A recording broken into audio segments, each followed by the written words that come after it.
Sassy Eliot. Hank. Sassy Eliot. Girl. It is the WIP Afternoon Show with Ike, Spike, and Fritz. Joining us now from the Go Birds podcast, our own Eliot Shorr-Parks. Talk about Eagles, practice today, and more. Hey, Eliot. What up? How you guys doing? Oh, we're great, Eliot. So, what was the top story at practice today? Only 2 training camp practices after today, and I know. Eliot time almost over. Yeah.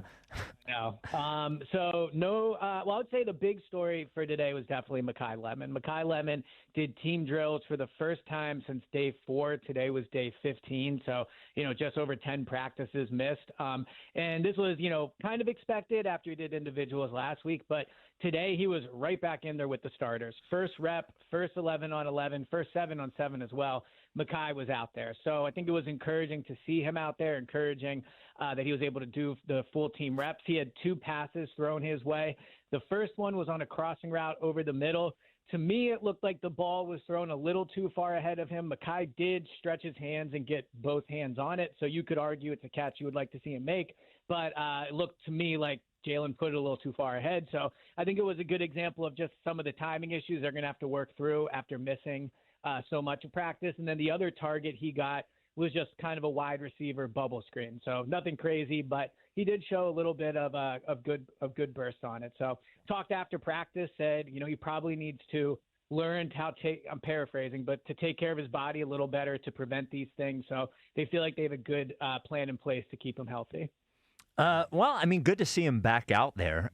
What do you think the odds are? It's interesting. I guess it's not surprising that he's out there with the ones in that they want him to get reps with Jalen, but there's no way he can be wide receiver 2 on the first game of the season, could it? Well, no, I think he would be the third guy. Okay, all right. Slot guy. Where do you think where'd they line him up at? Are they lining him up outside? So to me, it looks like he's lining up predominantly in the slot. That would just be from what I saw today. Yeah. I will say that Jalix Hunt said afterwards that Makai had a really nice rep on him run blocking. Makai talked about it and said, he takes pride in his run blocking. So one thing, in terms of who's wide receiver 2 or 3, there's like a few different ways you could define that. Is it who gets more targets? Is it who's out on the field more? And if Makai is going to be a good run blocker. No. Well, but I'm saying if Makai plays more snaps than Dontavian Wicks, you could argue he's wide receiver 2. But regardless, my point is I think if Makai's a good run blocker, that could be one way for him to get out on the field, even if it's not on passing downs. Yeah. Love Jalix Hunt. Don't need to hear that my 5'9", 170-pound receiver blocked him well. I understand he's not trying to be complimentary, but no defensive end would ever admit that a slot receiver blocked him well. He's trying to build the kid That's up why I said it's a compliment. He's giving him compliments, but I'm just saying I don't need to hear that. Take what they can get at this point, though, from Makai. So I think it's good that he's been good at run blocking. And no Devontae then. Was Devontae back out there? Devontae was back out there. Okay, all right, great. Was doing 11 on 11. He had a catch in 7 on 7. He had a pass deep from Jalen Hurts that was, I thought, overthrown where it could have been a touchdown. So Devontae was out there doing reps. So, they had both of their receivers back. I had Jalen down as 13 of 21, no touchdowns, no interceptions, gave him a C- on the day. So, look, it's just one practice, but it is a reminder that, the good players are back, supposedly, and the offense is still kind of working its way along. Yeah. I'm expecting Goddard and Smitty coming out of the gate. Because once the season starts, once Jalen has to actually, when the results really matter and we start keeping score, you're going to throw the ball to who you know and who you're comfortable with. Well, I wonder how until you get comfortable with the other guys. I would imagine Wicks is the guy that he's probably not of those 2 guys, but Wicks is probably the guy he's most comfortable with. Yeah. Yep. That's what I was going to say. I mean, you look at day 2 against the Patriots where they had lost day 1 and they needed to come back and get a win on day 2. Like, he went to Wicks a lot in that practice. And I think what you've seen throughout training camp is, on like third down, red zone stuff, he's really looking towards Dontavian Wicks. And Darius Cooper as well to a lesser degree. But I think Wicks could get 5 or 6 targets week 1. So about Jalen, grades aside, I think you were skeptical about Jalen and playing this, in the new way they wanted to play. If you put the grades aside, would you say after watching him during the practices, you are more optimistic about that, or you're the same as before training camp started? You know, it's weird. I feel better about Jalen than I did at the start of training camp, but I feel worse about the passing offense, if that makes sense. And maybe those two don't add up. Yeah, it doesn't. Maybe they don't. I'm just saying what I'm seeing out there is a lot of now today Jalen did miss some deep throws. So I thought today was on Jalen. But overall, day 1 through day 15, to me, he does look comfortable under center. They are sticking with it. He's under center, I would say 80% of the snaps. It's just, he's got a lot of interceptions, and those, we've talked about this, but those are the result, I think, of not being on the same page with his receiver, the ball bouncing up in the air after going off a receiver's hand. So yeah, I'm not gonna lie, it's a tough camp for me to know what to think of the quarterback, because the stats are definitely not good stats, but it doesn't match my eye test. So I'm a conflicted guy right now. Well, you gave him a C- today. Well, today was on him. Today he was bad. Today he overthrew what really should have been a touchdown. When you only have 14 touchdowns in 15 practices, you can't be missing the chances you get. So I thought he had a chance today for a touchdown. He had 2 reps in 7-on-7 back-to-back. One, it hit the fly swatter that the coach was holding up, which you don't really see very often in 7-on-7. And the other, he kind of tucked the ball and ran, which you really never see in 7-on-7. So yeah. I didn't think he had a particularly good day, but holistically, I think he's looked better in this offense than I thought. I don't like the feeling that I have about the passing game. Really? Yeah, I'm right with you. Yeah. I like the feeling that I have. Yeah? Yeah. I would much rather feel like this thing is humming a little bit, and I understand you're not going to be clicking on all cylinders right now, but there's not enough reports of explosive plays or anything that wows anybody in the passing game. Right now, we're basically giving compliments to doing the simplest of things. He's under center. Yeah. Yeah, okay, but we're still throwing interceptions over the middle of the field. Right? The under center stuff is more about the running game than it is the passing game. The running game under the center is going to benefit, and then you're going to have play action passes. But if you don't have good enough skill guys that can get open and beat covers, that Jalen's going to feel comfortable throwing the ball, and then B, if he's still limited to really just throwing the ball outside the numbers and the hashes versus the stuff that goes over the middle, the passing game is going to be the same as it's been then, if that's the case. And you're going to have to really rely on the running game to be clicking and hope that you're in 3rd and 5, 3rd and 4 situations that you're not really relying heavily on the passing game. That's what it feels like to me right now. I hope I'm wrong, but it just doesn't feel like the passing game is where it should be. Well, so let me play devil's advocate and ask a question. How much of that do you think has to do with the fact that Devontae hasn't been out there and Makai Lemon hasn't been out there for 2 weeks? I think it has a lot to do with that. But it also says to me that the depth that we have at wide receiver isn't that great. And what if something happens to Smitty? Right. If something happens to Smitty, then what are we doing? So the Patriots just traded Kayshon Boutte to the Texans. Oh. Do you think did he play for the Texans already? Or did he start with the Patriots? he started with the Patriots. Okay. So I wonder, Eliot, you had mentioned that you thought the Eagles should trade for a wide receiver. Do you think that's realistic that they would do that? They signed 17 of them. They drafted one in the first round. It seems hard for me to wrap my brain around the fact that they would say to themselves, all this stuff that we got is not enough. Yeah, so the tough thing is, because it's what you said, they not only traded for Dontavian Wicks, they paid him, right? So you're going to want to see him be out there. Makai Lemon, they used a first-round pick on. You're going to want to see him out there. We know Devontae is going to be out there. And then Hollywood Brown, I don't think they're, committed to giving him snaps, but they did give him $5 million. That's a decent chunk of Jeffrey Lurie's money. So, I do think those are guys are going to want to see out there. A position I think they could target, and I think they should target, is a backup tight end. So Goddard, we know what Goddard is. He's a good pass catching option. But outside of that, Johnny Munt has been their backup tight end. He's an okay receiving option. Eli Stowers, and maybe we should talk about this a little more, but Eli Stowers missed practice today with a hamstring injury. Really feels like he's trending towards a real kind of non-factor rookie season. So, at the start of the offseason, Howie talked about wanting to have a tight end room that had more of a diverse skill set, right? Like guys that could run and block. And it feels like they have the exact same room of guys that are a bunch of one-trick ponies. So I do think when you talk about adding a pass-catching option, I think tight end, that backup spot, could be a position they target. Yeah, I mean, Stowers looking unimpressive and then getting hurt. It's not great. Not good for his first year. Yeah. Man. So, Eliot, before we get to the backup quarterback situation, any chance you think Carson Steele makes the team this year? So here's the way I think he makes the team. One thing they have not shown yet in training camp or in the preseason games is a fullback package.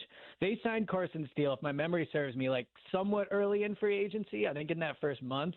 So if they think he can play fullback for them and they're hiding a fullback package, Mannion was asked today before practice if they plan on using a fullback. And look, obviously he's not going to say, no, we're not going to use a fullback. But he did say, I can't reveal all the secrets, basically. So if they think Carson Steele is going to be the fullback for them and they think it's a package they're going to use quite a bit, you do wonder if it's that important of a part of the offense, if they wouldn't expose him to waivers. Because I do believe he does go through waivers, if I'm not mistaken. So I wouldn't say it's a high chance, but that would be his path to doing it, is if he's going to be on the field week one as part of a fullback package, then they could keep him. Like his ability to catch passes. Yeah. We haven't. How much have you seen of Saquon catching passes in training camp? I feel like we haven't heard very much, but I wonder if you've seen very much. Yeah, not a ton. I don't have my stats in front of me, but last time I looked, I think he only had 8 or 9 catches in these practices, maybe a little more, but it definitely is not a large number. He, I can remember one broken play where they threw it to him down the field. And he had a big gain. But outside of that, it's looked mostly exactly how it's looked the past few years, just a bunch of checkdowns to the running back. Eliot, what the heck are the Eagles doing with their backup quarterback situation? Do you have a sense at all about whether they're going to keep all of these guys, why Tanner McKee seems to have slid down the depth chart, even though they say that he hasn't? What is your best guess as to what is going on there? Yeah, this is one of the more confusing situations I've seen with the Eagles. I feel like normally when the Eagles make a move, you can disagree with it. You can maybe not think it was the best use of resources, but normally you at least see the logic in it, right? I don't even see the logic in this. Like from the minute they got Andy Dalton, I didn't understand why they acquired him. And now they've, taken half the reps away from Tanner McKee. He hasn't started either game. They're insisting it's a competition. Tanner's, playing second in the game and Andy Dalton's barely playing. Like, maybe they're trying to convince teams that they would trade that they should trade for Andy Dalton, and they're trying to regain that draft pick that they traded. But that would just seem such a horrible waste of practice snaps, all for a late round pick. So, I still think Tanner will probably be the backup, just because I refuse to believe that they would either trade or cut Tanner. But actions speak louder than words. And at the end of the day, Andy Dalton has started both games. He's gotten more reps in practice, hasn't played better, but they seem to be pretty insistent on making him the backup. So, yeah, definitely a very confusing situation. Yeah. I just keep going back to I think Dalton's going to be the guy. I don't know why. When you look at this team, when you look at the setup, even moving forward, if you're not signing Tanner to an extension, what is the point? He's a free agent after this year. If he doesn't play, you're not getting anything for him. He's just going to walk as a free agent. You just drafted a young quarterback that you're going to develop in Cole Payton. And if things either fall apart or something happens with Jalen that somebody has to go out there and play 3 or 4 games and it needs to keep you afloat or get you into the playoffs, who would you trust more? I think I'd trust Andy Dalton more than I would Tanner McKee. He has the more playing experience. He has the more game experience. He's more NFL ready. He's been pretty bad, though. I agree. When he's played, right? So, yeah, I agree. I think what I also think is a result of this, and I know this is not the end-all be-all, but let's just say, God forbid last year Jalen would have missed 4 games in the middle of the season. Mm-hmm. I think Tanner going in, people would have had confidence in that, right? I think the players would have had confidence. I think that from the outside looking in, there would have been excitement to see Tanner, and people would have felt confident. Now I feel like they've kind of, ruined that with Tanner. Like they're making it clear, like they're not confident with him as the backup. At the very least, they're making him earn it. So if Jalen does go down for a game or two, and whether it's Andy Dalton, who I don't think people would have confidence in because he hasn't played well in like 3 years, but if it's if it's Tanner McKee, like I think that the shine has kind of come off of him from a public perception because they've made it clear like he's not their number 2 at this point. He's competing for it. So it just feels like they've made a mess of the situation. That's not something you normally see the Eagles do.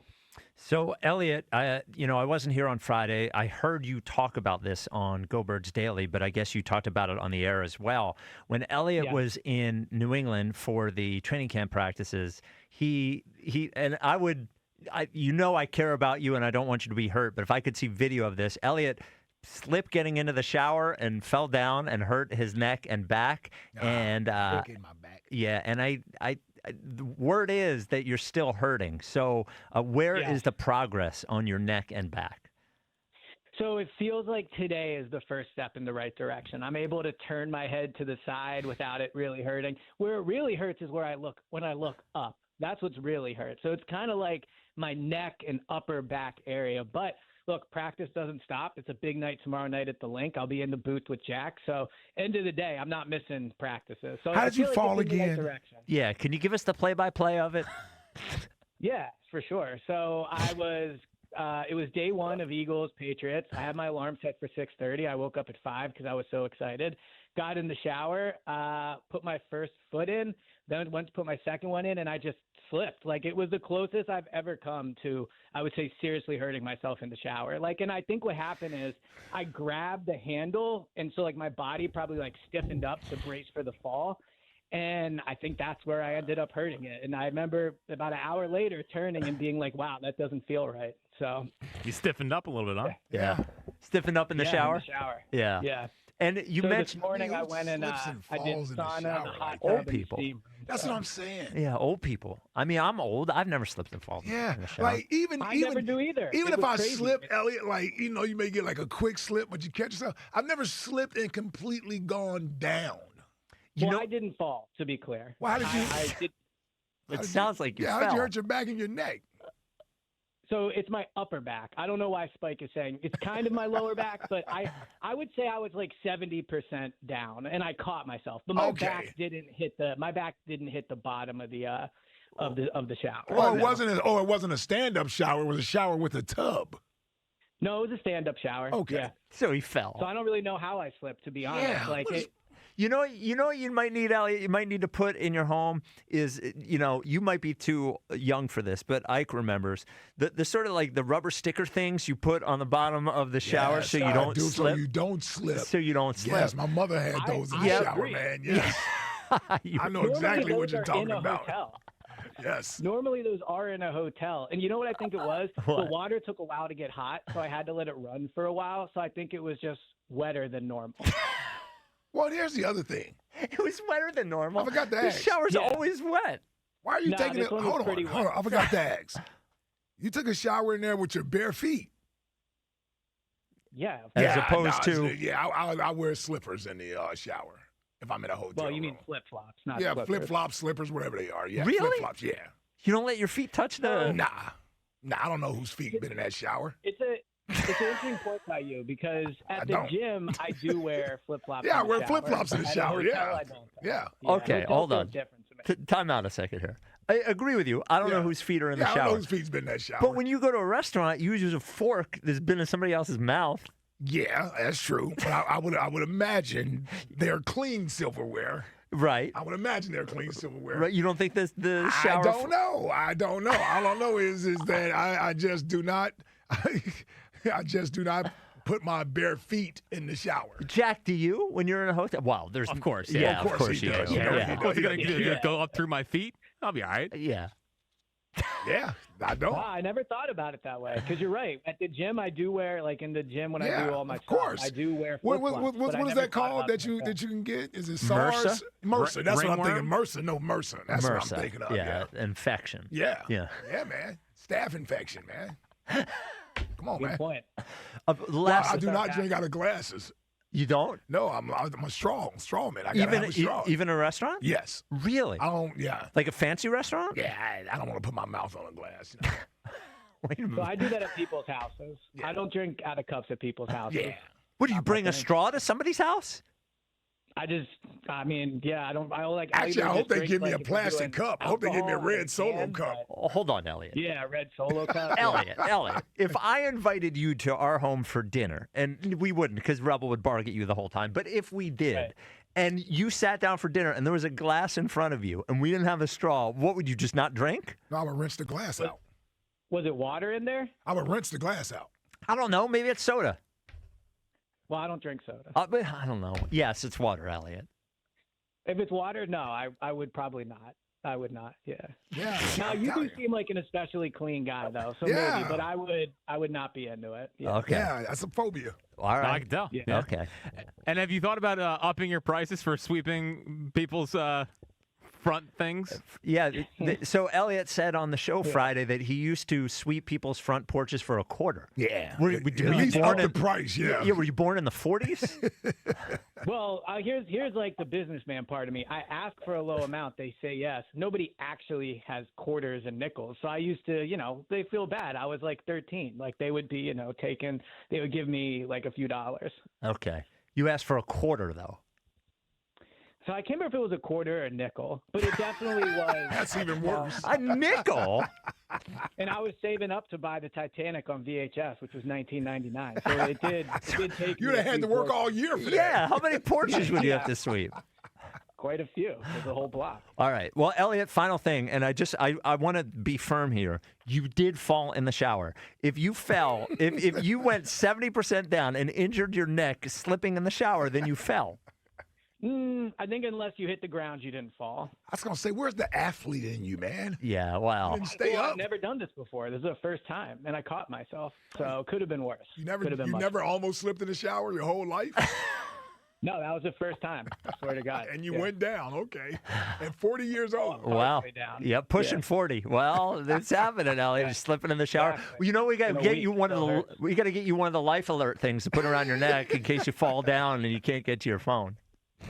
How many practices would I have to miss in a row before people would be concerned? Is it like the first drill of the first practice, or do you think it would take a few? You Take a mean few. the other Eagles people? Yeah, the other Eagles. Yeah, if you miss two, I think everybody Yeah, I would think- ring the alarm. Yeah, I think it would be two. All right, That's good to Elliot. know. Well, heal up right. over there, Yeah. and get some slides for the shower for next time you're on a road trip. I will. Thank you, Elliot. You can subscribe to the Go Birds podcast wherever you get your podcasts, and this is a great time to sign up for Go Birds Insider at GoBirdsInsider.com because then you can just send Elliot direct messages asking him about falling in the shower and sweeping for $0.25.